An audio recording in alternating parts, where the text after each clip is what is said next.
বিপদে পড়লে লোকে বলে ত্রাহি মধুসূদন। তা কোগ্রামের লোকেরাও তাই বলতো, কিন্তু তারা কথাটা বলতো মধুসূদন পণ্ডিতকে।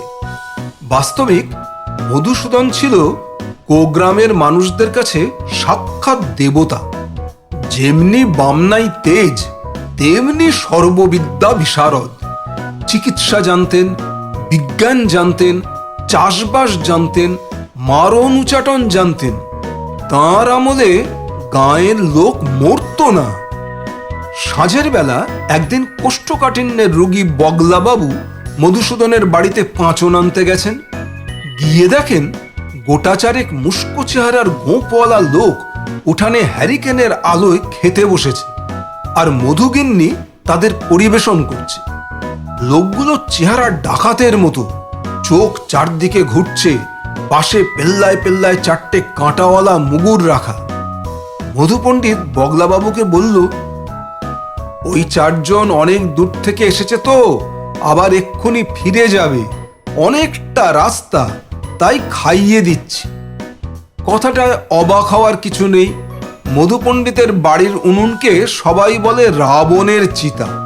জ্বলছে তো জ্বলছে, অতিথিরও কামাই নেই, অতিথি সৎকারেরও বিরাম নেই। বগলাবাবু বললেন, তা ভালো, কিন্তু আমারও অনেকটা পথ যেতে হবে, পাঁচনটা করে দাও। মধু পণ্ডিত বলে, আরে বসো, হয়ে যাবে এক্ষুনি। ওই চারজন বরং তোমাকে খানিকটা এগিয়ে দিয়ে যাবে খন। শচীন খুড়োকে নিতে এসেছিল, তা আমি বারণ করে দিয়েছি।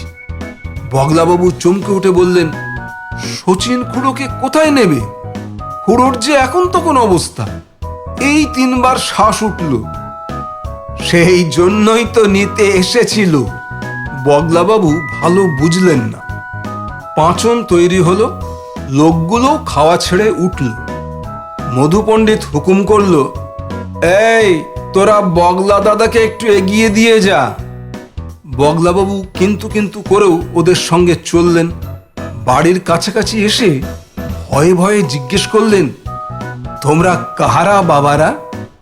লোকগুলো পেন্নাম ঠুকে বলল, আগে যমরাজার দূত, প্রায়ই আসি এদিক পানে, তবে সুবিধে করতে পারি না। ওদিকে যমমশাইকেও কৈফিয়ত দিতে হয়, কিন্তু মধু পণ্ডিত কাউকেই ছাড়ে না। সেই কথা শুনে বগলাবাবু ভিড়মি খেলেন বটে, কিন্তু মধু পণ্ডিতের খ্যাতি আরো বাড়ল।